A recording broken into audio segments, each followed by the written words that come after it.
Alors, la prochaine présentation va être offerte par Jérôme Dehaye.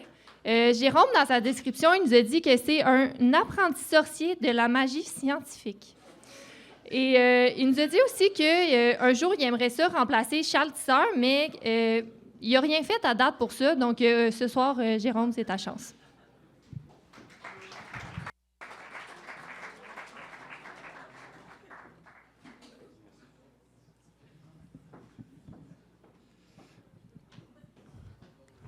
Merci tout le monde d'être là. Ça va bien? Yes, j'ai un petit peu plus de réponses que je pensais. Je pensais faire une joke que c'était malaisant, mais malheureusement, vous avez répondu.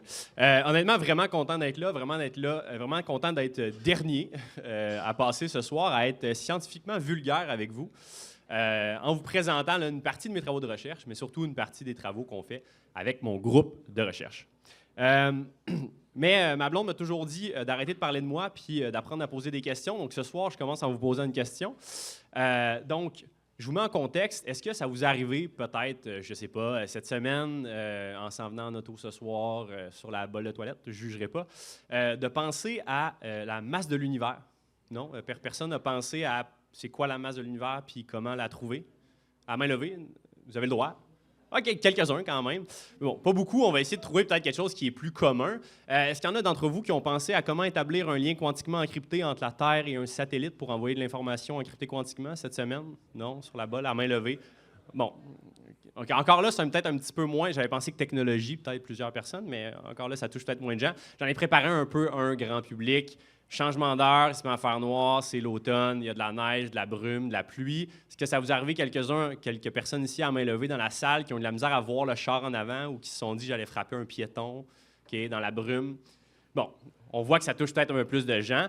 Si je vous disais qu'il y a quelque chose qui relie ces trois situations-là, en fait, il y a une clé, il y a une technologie qui permet de solutionner ces trois mises en situation-là, trouver la masse de l'univers, faire de la communication quantique entre la Terre et l'espace, mais aussi tout simplement détecter un char en avant de nous dans la brume, et que c'est de détecter un photon, détecter des photons et les détecter un à la fois. En fait, c'est ce que nous, on fait dans mon groupe de recherche, c'est ce que nous, on fait dans le groupe de recherche en appareillage médical de Sherbrooke. On fait des détecteurs de photons uniques, donc des patentes, des machines, des petits carrés qu'on voit ici à l'écran, qui sont capables d'attraper des photons un à un. Avant de rentrer dans le détail de comment on les fait, puis comment ça fonctionne, puis pourquoi c'est merveilleux, puis qu'on change le monde, bien, définissons c'est quoi un photon. Donc, je vous ai parlé qu'on doit attraper de la lumière, attraper un photon. C'est quoi un photon? Bon, j'imagine qu'il y en a certains d'entre vous qui ont déjà une idée d'un peu à quoi ça ressemble un photon ou c'est quoi. Essentiellement, la première définition, c'est que c'est une particule de lumière. Okay? Donc, c'est l'unité de base qui compose la lumière. Donc, comme le grain de sable va être l'unité de base de la dune de sable ou de la plage, que la goutte d'eau va être l'unité de base de la pluie, ou que les molécules d'air, par exemple, sont l'unité de base du vent ou d'une tornade, par exemple. Donc, c'est vraiment la particule unitaire de ce qui compose la lumière qu'on voit, là, qui shine dans ma face présentement sur la scène. Ceci dit, la lumière, c'est un petit peu plus compliqué qu'une particule. Ça se promène aussi comme une onde, okay, comme une vague dans l'océan. Donc, bon, il y a une notion un petit peu plus complexe, mais encore mieux, ça n'a aucune masse. Okay? Donc, le grain de sable sur la table, bon, il est là, il ne bouge pas. La flaque d'eau, on pile dedans dehors. Si vous avez vu des panneaux solaires sur des maisons, déjà, ils ne sont pas remplis de photons. Okay? Donc, le photon, quand il frappe notre panneau solaire, il ne reste pas là, il disparaît. Il disparaît pourquoi? Bien, il n'y a pas de masse, okay? Donc il va donner son énergie et tout simplement se volatiliser. Donc, c'est assez compliqué, le photon. Donnons-nous une définition entre vous et moi ce soir, vulgarisée. Un photon, c'est un paquet d'énergie qui se promène dans l'espace. En fait, ça, on le vit au quotidien. C'est ça qui va nous donner un coup de soleil. C'est l'énergie du photon qui frappe dans notre visage. C'est ça qui va donner l'électricité à notre panneau solaire. On récupère l'énergie du photon qui ensuite se volatilise. C'est aussi ça qui réchauffe nos serres ou réchauffe notre peau dans une belle journée ensoleillée ou tout simplement qui fait fondre notre bonhomme de neige préféré. Donc, la question, je pense, ça devient relativement naturelle. On attrape ça comment, un paquet d'énergie? Okay, je sais comment attraper un grain de sable par terre, je le prends dans mes doigts. Je sais comment récupérer de la pluie, je mets un bac. J'attrape ça comment, même de l'air, à la limite, je le mets dans une bouteille. J'attrape ça comment, des paquets d'énergie. Okay? En plus, ça disparaît après, qu'est-ce que je fais avec? Donc, les ingénieurs, nous, en général, on s'inspire un peu autour de nous, okay, de ce qui existe dans la nature. La nature fait vraiment bien les choses. On a inventé le velcro en regardant des plantes. On a inspiré nos ailes d'avion à partir des oiseaux. Ou on a développé notre sonore là, en lien avec les chauves-souris ou avec les dauphins, qui a beaucoup d'inspiration animale, par exemple. Donc, je pense que vous avez toutes des idées en tête comme ça. Est-ce que vous avez des idées? Puis là, je vous pose la question. Est-ce que vous connaissez des capteurs à photons, donc des affaires qui attrapent de la lumière dans la vie de tous les jours? La rétine, les yeux, excellente réponse. OK, ça me sauve du temps, parfait. Effectivement, on a tous deux excellents capteurs à photons dans notre visage. OK? En fait, non seulement on en a des capteurs à photons dans le visage, mais ils sont très efficaces encore aujourd'hui dans les meilleures caméras qui existent, nos yeux. En fait, on peut faire un très beau parallèle entre l'autre caméra qu'on a tous ou presque dans notre poche droite, donc la caméra de notre téléphone cellulaire, par exemple, et l'œil humain, qui va avoir une composition assez similaire. Donc, on voit ici, il y a une pupille, donc une entrée qui permet de l'entrée de la lumière, et un détecteur qu'on voit au fond, au niveau de notre caméra de téléphone. Et même chose avec l'œil humain, on va avoir qui est notre iris et la rétine, au fond, qui va capter la lumière. Comment ça fonctionne? En fait, on va avoir un récepteur au fond. Donc, nous, c'est nos cônes et nos bâtonnets, OK, qui sont un peu nos pixels de l'œil humain. Et dans nos détecteurs, on va avoir, même chose, des sous-unités qui vont recréer l'image. Comment ça recrée une image? Comment on absorbe? On arrive vraiment à comment on absorbe les photons? Bien, tout simplement, on va prendre l'énergie. Nos cellules photoréceptrices vont prendre l'énergie du photon et la convertir en électricité. En fait, oui, on a de l'électricité dans notre cerveau, OK, qui va créer une image, si vous voulez, dans notre tête. C'est la même chose qu'on recrée avec notre caméra d'iPhone. Tout simplement, on va recevoir des photons, on va les convertir en électricité sous différentes petites unités qui vont nous permettre de recréer une image avec différents petits points, différents pixels. Ça marche très bien quand il y a de la lumière. Je ne sais pas pour vous si vous avez essayé de voir dans le noir ou de voir à l'extérieur, prendre une photo avec votre iPhone dehors. Okay? Ça vous demande de rester 5 secondes sans bouger, okay? Parce qu'il n'y a pas beaucoup de lumière. Et ça vient un peu à ma question quiz du jour. Quand il fait noir à l'extérieur, il fait noir combien, ce n'est pas une erreur de français, combien de photons par seconde frappent le fond de notre œil quand il fait quote-unquote noir. Donc, à main levée, qui pense qu'il y a environ 5 à 10 photons par seconde qui frappent notre rétine? Okay. Qui pense qu'il y a environ une dizaine de milliers de photons par seconde qui frappent notre rétine? Pas mal plus. Qui pense qu'il y a environ 5 milliards de photons par seconde qui frappent notre rétine? Ouais, OK. Donc, c'est pas mal plus 5 milliards, la réponse.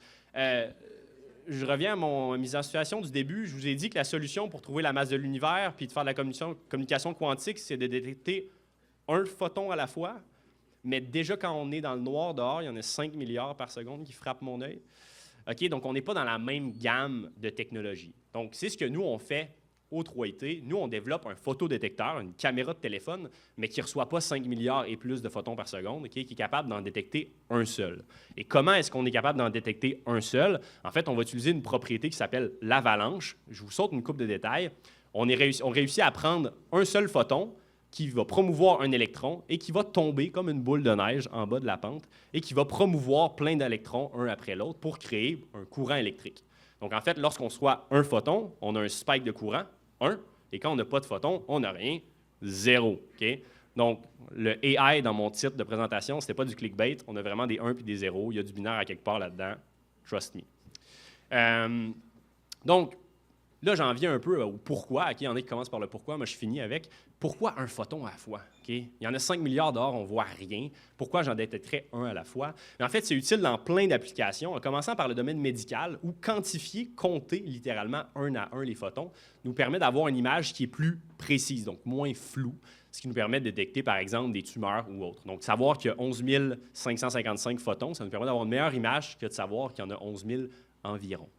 Ça nous permet aussi d'identifier certains photons. Si on est capable de les compter un à un, on est capable de savoir ceux qu'on ne veut pas. Donc ici, dans l'image, par exemple, ici, dans un scan PET ou CT, on veut souvent savoir les particules qui arrivent en ligne droite, pas ceux qui sont déviés. Donc, en comptant les photons un à un, on peut savoir c'est qui les bons, des mauvais et corriger notre image. Beaucoup d'animation. Ça nous permet aussi tout simplement de voir dans le noir. Donc, j'ai parlé de voir dans le noir, de voir dans des environnements où il y a très, très peu de photons. Ici, on compare une caméra d'iPhone à une caméra 1 photon et on voit qu'on est vraiment dans une image qui est très grise à une image où on a un contraste. Donc, de compter les photons précisément, ça nous permet de voir quand il y en a très peu.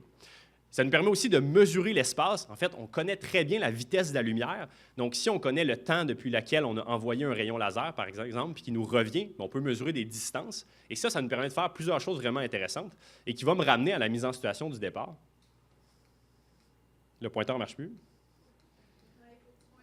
OK. Entre autres, ça nous permet, dans le domaine médical, de mieux cibler des tumeurs parce que, comme on connaît la vitesse de la lumière et le temps, on peut cibler des endroits, précisément, mesurer des distances. Ça nous permet aussi, tout simplement, je reviens à ma situation initiale, de voir un chevreuil dans le noir. En fait, c'est ça le LIDAR, une technologie qui permet dans les autos intelligentes d'envoyer des rayons laser et de mesurer des objets, dans des choses qui sont invisibles, parce qu'on va mesurer dans des longueurs d'onde qu'on ne voit pas avec nos yeux. Dans les autres exemples intéressants, ça nous permet aussi de faire des découvertes archéologiques. Donc, avec des avions, on a pu mesurer des topologies sur la surface de la Terre et de découvrir des civilisations anciennes en mesurant, par exemple, des places ou des rues qu'on ne voit pas à cause de la végétation, qu'on a pu déterminer grâce à ça, donc grâce en mesurant des photons un à un avec l'aide d'un laser. Sinon, un autre exemple qui est dans votre poche, donc qui va peut-être parler à plus de monde, voici ce que ça donne quand vous testez le Face ID. Cette petite lumière rouge-là qu'on voit à l'écran, je ne pense pas que vous la voyez. En fait, on utilise des longueurs d'onde que l'œil ne détecte pas. Mais ce que ça permet de faire, ces flashs-là multiples, ça permet de faire une carte 3D de votre visage. Donc, ce n'est pas du LIDAR à proprement parler, mais on va créer, lorsque vous faites le setting, une carte 3D de votre face et on va réutiliser cette propriété-là de la lumière et la détection d'un photon à la fois pour faire une carte 3D de votre visage et d'avoir le fameux Face ID qu'on connaît d'iPhone ou autre. Donc, je conclus en disant, détecter des photons un à un, c'est cool, puis ça permet de changer le monde.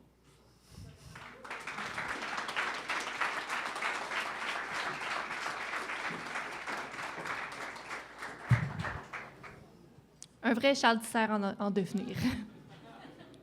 Donc, est-ce que quelqu'un a une question pour Jérôme? Oui, au micro. Est-ce que j'ai manqué ce bout-là ou tu n'as pas dit comment calculer la masse de l'univers? C'est une très bonne question. J'ai volontairement omis comment on calcule la masse de l'univers parce que c'est relativement complexe.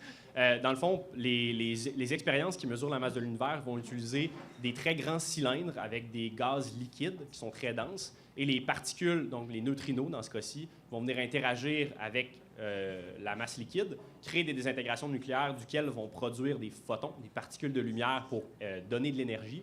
Et nous, en fait, ce qu'on va venir, c'est qu'on va taper toute la circonférence du cylindre avec des capteurs de photons uniques pour détecter très précisément ces photons-là qui correspondent à des événements où on a eu, par exemple, une particule qui vient du cosmos là, qui aurait interagi avec notre cylindre.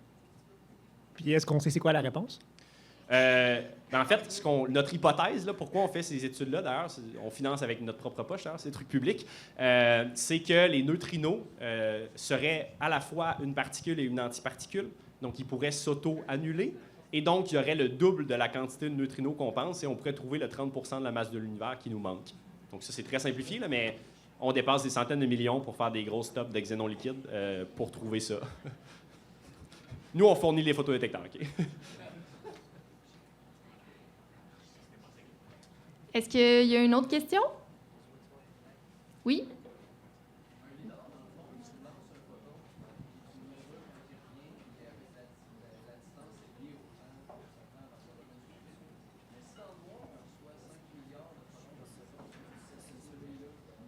C'est une excellente question. En fait, est-ce que tu peux répéter? Oui, donc le LIDAR, c'est une technologie dans les autos intelligentes, par exemple, qui va utiliser, on va lancer un photon laser et on va le réceptionner pour mesurer une distance. Mais j'ai mentionné que dans le noir, il y avait 5 milliards de photons par seconde qui frappent le fond de notre œil. Donc, comment on fait pour savoir c'est lequel le bon?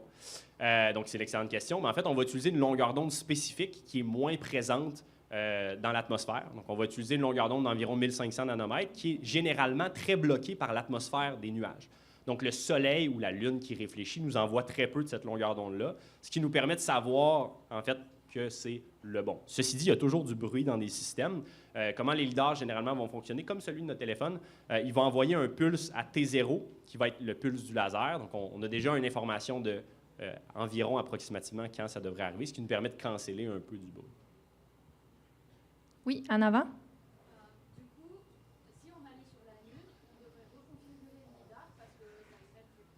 Exact. Bien, en fait, effectivement, l'atmosphère brime certaines longueurs d'onde. Donc, dans l'espace, en fait, on aurait toutes les longueurs d'onde possibles. Puis notre lidar serait probablement pas capable de voir aux longueurs d'onde qu'on utilise normalement.